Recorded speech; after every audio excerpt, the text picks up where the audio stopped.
कहां से आया हिंदू शब्द? सबसे पहले किसने कहा हिंदू?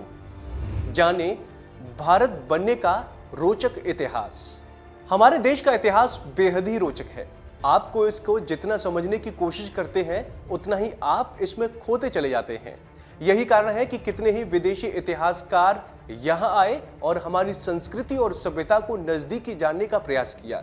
भारत की बात करें तो कहते हैं कि महाराज भरत ने भारत का संपूर्ण विस्तार किया था और उनके नाम पर ही इस देश का नाम भारत पड़ा। लेकिन भारत के लोगों को हिंदू कहने का जो चलन है उसकी शुरुआत बहुत दिलचस्प है। हिंदी यानी भारत की जनता को सबसे पहले हिंदू किसी भारतीय व्यक्ति या ग्रंथ ने नहीं बल्कि अरबों ने कहा था। आज ये शब्द सनातन धर्म को मानने वालों का पर्याय बन गया है और उनकी पहचान पूरी दुनिया में हिंदू के तौर पर ही होती है। कहा जाता है कि अरबों को सा का उच्चारण हा करते थे और इस तरह से सिंधु का अपभ्रंत हिंदू हो गया। उन्होंने यहाँ के निवासियों को हिंदू कहा और हिंदुओं के देश को हिंदुस्तान का नाम मिला। देश का नाम भारत पड़ने के पीछे अलग अलग विचार और अलग अलग तर्क दिए जाते हैं, लेकिन मान्यता ये है कि हिंदुओं के प्राचीन ग्रंथ ऋग्वेद में उल्लेखित किए गए भरत कबीले के नाम पर हमारे देश का नाम भारत पड़ा।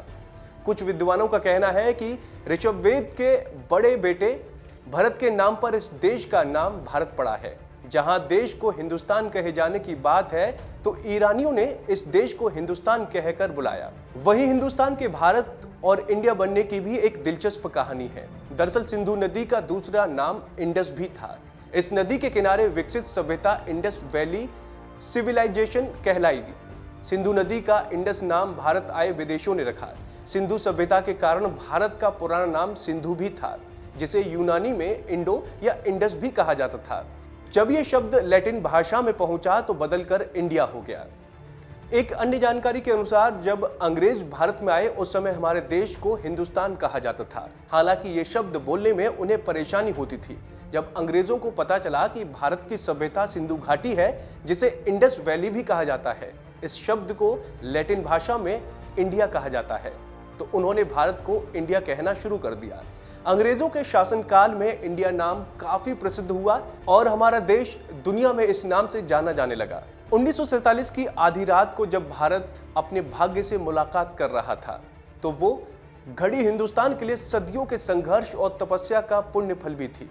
सदियों के बाद मिली आज़ादी के बाद नया भारत कैसे चलेगा, इसके क्या क्या कानून होंगे, इसे लेकर संविधान भी बनाया जा रहा था। संविधान सभा में देश के नाम पर सवाल उठा कि दुनिया के सबसे बड़े लोकतंत्र बनने की दिशा में बड़ा ये देश अपना नाम क्या रखेगा।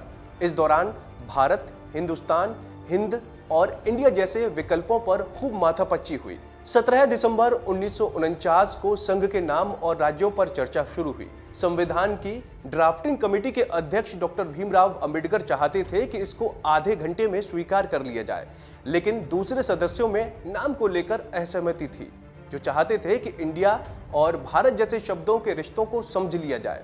बस इस बहस में सेठ गोविंददास, कमलापति त्रिपाठी, श्री राम सहाय, हरगोविंद पंत और हरिविष्णु कामत जैसे नेताओं ने हिस्सा लिया। हरिविष्णु कामत ने सुझाव दिया कि इंडिया अर्थात भारत को भारत या फिर इंडिया में बदल दिया जाए, लेकिन उनके बाद सेठ गोविंददास ने भारत के ऐतिहासिक संदर्भ का हवाला देकर देश का नाम सिर्फ भारत पर बल दिया। इस पर बीच का रास्ता कमलापति त्रिपाठी ने निकाला। उन्होंने कहा कि इसका नाम इंडिया अर्थात भारत की जगह भारत अर्थात इंडिया रख दिया जाए। हरगोविंद पंत ने अपनी राय रखते हुए कहा कि इसका नाम भारतवर्ष होना चाहिए, कुछ और नहीं। लेकिन भारत या भारतवर्ष नाम का समर्थन करने वाले ये सारे नेता उत्तर भारत या कहें कि हिंदी पट्टी के थे, जबकि भारत का विस्तार उत्तर में कश्मीर से लेकर दक्षिण में कन्याकुमारी तक है। संविधान सभा में हर क्षेत्र, हर भाषा के लोग बैठे थे। हिंदी को राजभाषा बनाने पर पहले ही बहुत घमासान हो चुका था। ऐसे में विदेशों से संबंधों को हवाला और देशों में सबको एक सूत्र में जोड़ने की कोशिश करते हुए संविधान के अनुच्छेद 1 में लिखा गया कि इंडिया अर्थात भारत राज्यों का संघ होगा।